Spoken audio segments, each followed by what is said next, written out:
What's going on, everybody? It's Jay. I'm back again with another video for you guys, and today we're going to be talking about why we don't necessarily know how to be loved anymore, right?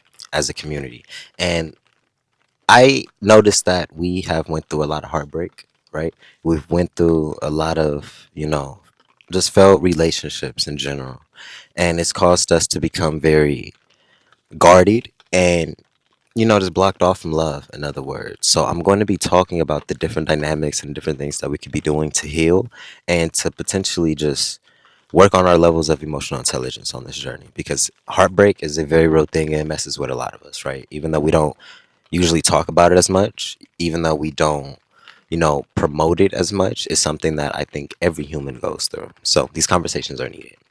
Now, the first thing I wanted to touch on in this video was how heartbreak is resetting our capacity for intimacy, right? When you usually go through a heartbreak, and I can correlate this to my experience. I also want to say sorry if you guys hear all the rain and stuff like that. It's raining, and yeah, you guys got to work with me on this one. But when I went through my very tough heartbreak, I noticed it shifted my paradigm of life. It shifted my reality. What do I mean by this, right? I was in a relationship with this one woman for, I say, about 2, 3 years, right? And it was all type of ups and downs, right? I cheated in the very first stages of the relationship. Um, and she ended up cheating. It was like a whole bunch of cheating throughout the whole relationship. I'm just not even gonna lie to you, right? So I thought that I was just, going under the radar, right? I thought I was just doing what I was doing. She was oblivious and I could just get away with every single thing, right? Until I realized she was doing it to me too, right? And then it sent me down this whole like period of like introspection, because I was like, this feels like karma, right? It feels like something that I manifested through my own actions. And it sent me into a real deep period of introspection and self-reflection, because I didn't necessarily know what the problem was, to be in a situation where you get quote unquote betrayed, right? Um, Even though I was doing the same thing, right?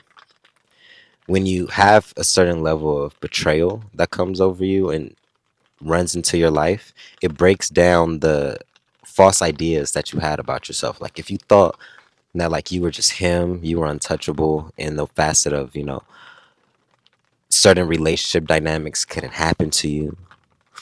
Um, or whatever the case may be, like when I was living my life, I was living like not good, but not bad at the same time. What do I mean by that? I had a dead end job at Starbucks. I was fresh out of high school, really. I didn't have no car. I didn't have no, yeah, low power thing. But yeah, I didn't have nowhere to stay, like anything like that. Like my focus wasn't there. Every single time I tried to start something, it failed. Every single time I like wanted to do something or had an idea, I just didn't have the confidence to see it through and do it. It was just so many things that was getting in my way energetically, and I didn't necessarily understand why, right? I was kind of confused. I'm like, man, I'm putting in all this work, putting in all this work, and crazy enough, seems like it's the only woman that's supporting me, right? And then I actually want to touch on this dynamic too, because it confused me. While I was going through like this tough patch in my life, it felt like she was the only woman who was, truly there for me. Which wasn't true, right? Because I had family, my mother, all that type of stuff, right? But that's the perspective that I had, that this person was the only person who was there for me. But simultaneously, my life was like falling apart. But the moment I broke up with this person, right? And yes, I was heartbroken. Yes, I was crying. I was damn near begging this person to come back. Like, it's some shit when somebody's cheating on you. And I literally got to the point where I was like, can we fix this still? Because I was like, okay, I did it too, but I genuinely care about you. Like, I genuinely, like, I'm attached. I love you, etc.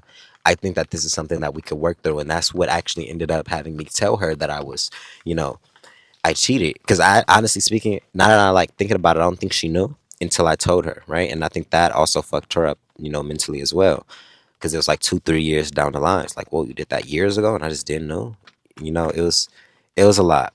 Um, but afterwards, I noticed that heartbreak of just detaching. Like this person moved states and everything. Like it was a damn near impossible for me to get back with this person, right? Because it was like now it was a distance thing and everything. It was like, wow, okay, what the hell? um, but it made me so sensitive. It made me so open because I was living my life somewhat closed off. I live in Los Angeles, and love and heartbreak isn't something that's usually talked about and discussed from a vulnerable standpoint because everybody is so focused on trying to be hard. And I understand, right? We have to be quote unquote hard because of the environment, right?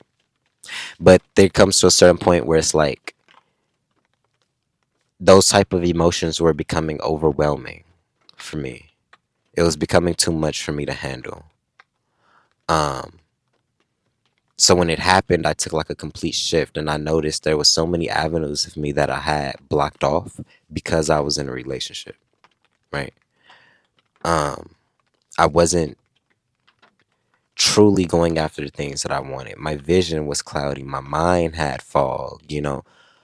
I was talking to different people. I was just, my energy was very chaotic. And crazy enough, when people talk about things like focus and all this other type of stuff, those type of things happen from you being able to acknowledge what you shouldn't be focusing on. When I was in that relationship, since it was a toxic relationship, my mind has so much fog because of the toxic stuff that I was giving my attention to. Like it takes so much energy to even think about something throughout your day. Like, who is this person texting? Why aren't they texting me? What are they doing? Oh, I like this person. Oh, can I get away with this? Like there's just so many. It like being toxic is literally a distraction. Like I think it's very hard for you to be toxic and focused at the same time, right? Um, So when I became really hypersensitive, and a part of this sensitivity was because I was heartbroken and I wanted my girl back, right? But then a second part of that was me acknowledging I wasn't doing this right. It took a level of accountability of like I can take responsibility that I may have played a part in this not working, and I may have played a part energetically in the manifestation of this partnership not working, right? So it made me look at everything. How am I treating women? How am I talking to them? What is my heart space like? What energy am I bringing? And I'm not saying everything was perfect afterwards. Like I still had moments where, in newer relationships, I slipped up. Not I didn't actually slip. Well, this is something I can't say. I didn't slip up physically anymore, but energetically, emotional cheating, I was slipping. Um, So it's not to say like I became perfect, but each and every time that I got in a situation like that, I became more and more aware of what was going on. And crazy enough, God, when they say when you're chosen, aligned, and protected, and all this other type of stuff, God will, like, I knew not to do certain things. And I was like, if I do this, this is probably going to happen. And then I did it, and it happened. Meaning, like, I got in this. I was talking to this one girl, and I was like, if I ever get, I literally had a conversation with God. I was like, if I'm about to hurt this woman in any facet, if I'm about to do anything sneaky, anything, because I knew I didn't completely get all of that broken, toxic, lustful energy out of me. I was like, if I'm about to hurt this woman, I want you to remove her from my life before I do it, right? If you see me about to mess up, remove her. And that's exactly what happened. I remember I slipped up one night, texting this one girl. She was sending me some crazy pictures, and I knew it was wrong. I didn't like give into it. I didn't, send anything back or anything like that. But I was entertaining the energy, right? Because I was attracted to the girl. And I say about 2, maybe 3 weeks later, she broke up with me. She didn't know, right? Um, but it was just the energy, right? The same thing happened. She started talking to one of her exes. you know? So it was one of those dynamics where God was making it very clear to me, like, there's a certain level of responsibility you have, and I'm going to hold you responsible. And the moment I saw the power in that, I can ask and I shall receive, but there's a responsibility behind what I'm asking for. And if you aren't at a level where you can handle that responsibility, then you aren't at a level where you can handle this person. Because being in a relationship with somebody comes with a level of responsibility. You have a responsibility to not fuck this person over, to do what you said you were going to do, to, be open, to grow, not stunt the person, like truly be that partnership that everybody's like wanting and foreseeing. That takes a certain level of responsibility. You have to do certain things. Um, and yeah, that really helped me. And I recently I've people say like I'm simpish and all this other type of stuff, but it's like, man, if y'all really understood the past I've had of being toxic, you would probably understand a lot more why I advocate for certain things, and I also speak up for the women in the ways that I do, especially because just our dynamics and how we handle them. Because from my journey, a lot of the things that I was talking about, women ain't shit, there's no good women, all this other type of crazy stuff. I was toxic when I was saying that. Like every single when I was shitting on them, I was also broken. I was also like unhealed. And I was noticing that correlation. And the moment I started addressing myself and I started healing my own emotions, being able to understand my own levels of emotional intelligence, being able to truly think for myself and, just really understand myself, I didn't feel the need to crap on all women. The moment I started healing more, I started to see like, oh, there's probably other healed women. Oh, there's other people going through the same things who feel the same ways that I feel. Oh, like it's just it opened my perspective, but it came after healing. But that healing wouldn't have happened if I didn't get my heart broken. Because if I was just stuck in that and that heartbreak never happened, I wouldn't have seen anything wrong with the way that I was living. And I highly doubt anything would have changed if I didn't see anything wrong with the situation. So yeah, that was the first thing. And then the second thing that I wanted to touch on was this. It's kind of like we have this subconscious fear of being seen for who we are. I think when we get into heartbreak, when we experience some type of trauma, it sends our guards up very high because intuitively and, our inner compass, we know that we're not okay. We know that there's still things keeping us up at night. We know there's still things lingering in the back of our head that we haven't necessarily addressed, right? So the process of lowering those walls enough to let a new person in presents so many threats. Well, what does that threat feel like? That threat looks like I'm probably going to get hurt again, right? I'm going to let my guard down, and this person is going to do the same thing that the last person did, causing me to become even more hurt. So I'm just going to block this out. That's a threat. Or I'm going to let my walls down and they're going to see who I truly am, and they're not going to love me or appreciate me because I don't feel full. Like it's like if you think you're only at your 60% right now. The process of letting somebody in to see you're only at 60%, you'll perceive it as that person thinks that's my 100%, but I'm only at 60%. So I don't want this person to judge me based upon my 60%. So I'm just not going to let them in until I'm at 100%. When in reality, if somebody else was also healed, they would also see that you are at 60%. And then they would also be consciously aware that there's a whole nother 40% right there that you could tap into once you grow, you heal, you do whatever the case may be. So they don't necessarily judge you for where you are and what you're going through in the moment because they see the spirit of you. They see that they see what's happening. You feel me? They see trajectory. They understand these different type of things. Um, so when you let the wrong person in and you've been abused, you've been whatever the case may be, it's going to become difficult. I'm not going to sit here and lie to you like it's like this easy thing to do to just reopen your emotions up to people. It's not. But that fear of being seen is causing us not to get in any relationships, right? Because the truth of it, if you actually want to be in a good, healthy relationship, you have to allow that person to see you, not just the good parts of you.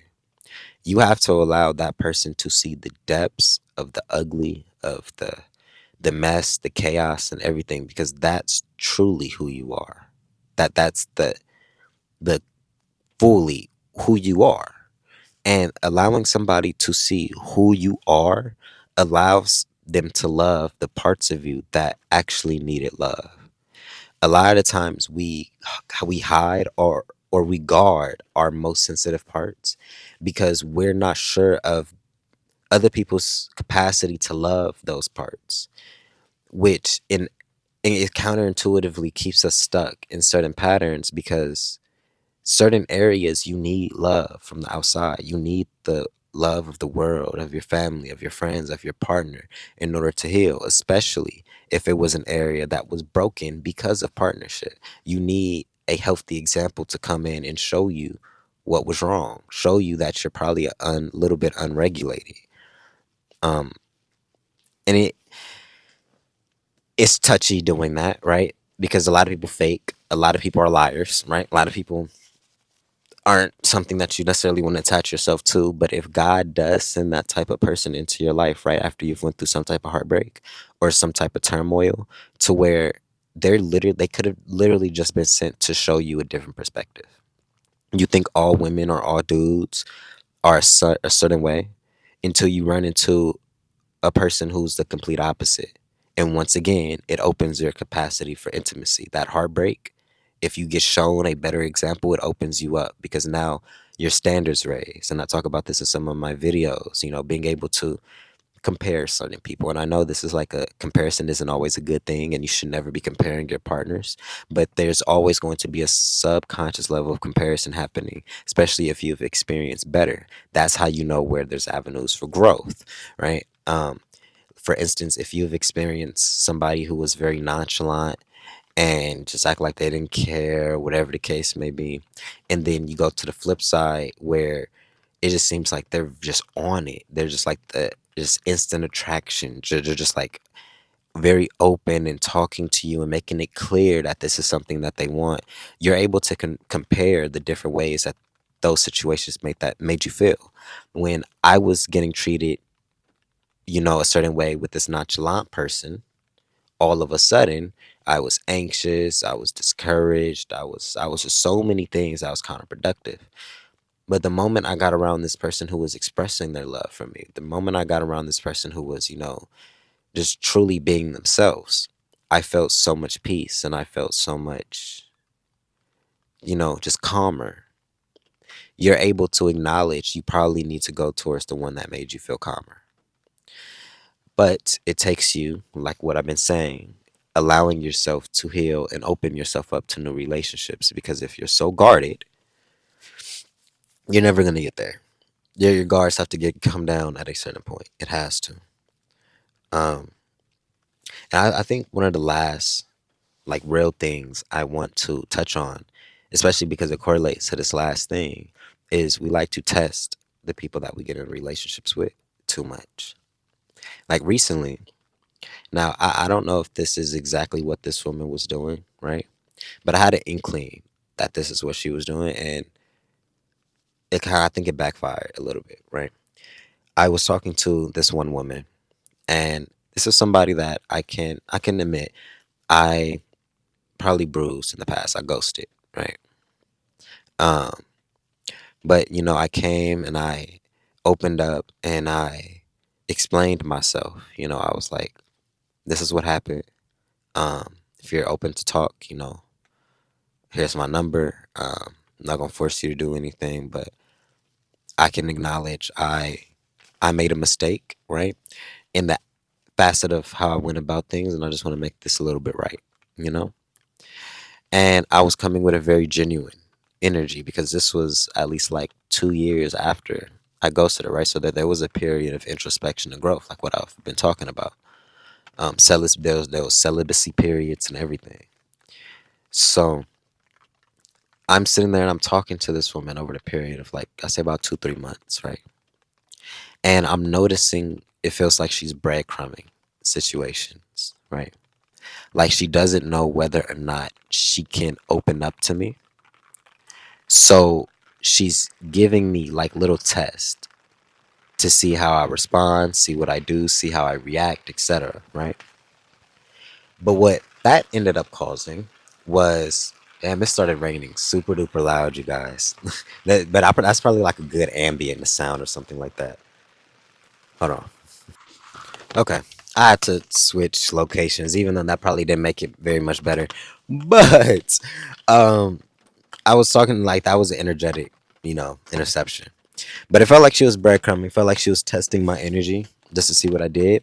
And that led to me distancing myself again, right? Because I'm not very fond of having to prove myself, right? Beyond, like, if I'm already being genuine and you're making me go above and beyond because you don't trust it, I think everybody has a right to not trust situations, but then everybody has a right to not have to deal with the test.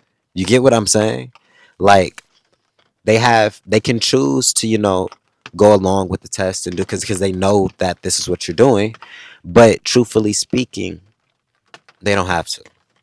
So we get in these instances where we could be testing people who are genuine, testing people who could potentially be meant for us because we're bruised from past situations, and it can also be from the same person, right? Which inevitably just gets in our way. It blocks us. It stops progression, and it just halts so many things. So yeah, I think we need to open ourselves up more, be willing to new and better partnerships, right? We need to be open to talking to new people. And we also need to embed the perspective that testing people can, like, you can block your own blessings sometimes. Some people don't need to be tested. Some people you need to experience. And the experience with them will show you whether or not they're supposed to be in your life. But implementing your own kind of test or something like that may deter the person, but and it didn't even have to happen like that. You get what I'm saying? Vulnerability and openness and authenticity is very powerful. And yes, it opens you up to being hurt again. Yes, it does. But it also opens you up to potentially healing. That there's always a duality in it. If you're scared of being hurt, you're more than likely never going to heal. If you run from one side, you're never going to get the others. Like if you just think you can run towards healing, you're never actually going to heal because you're forgetting all of the heartbreaks and traumas that it takes for you to go through in order for you to heal. You get what I'm saying? You had to go through something had to spark it, something had to trigger it in order for the perspective of healing to grow. So, with that being said, I love you guys. I love you guys. I love you guys. It has been Jay. As always, I'm kind of ending this video off a little bit earlier than I kind of wanted to because the rain is, yeah, it's going crazy right now. But I love you guys. I love you guys. I love you guys. Go love somebody. Stop. Yeah. Go love on somebody.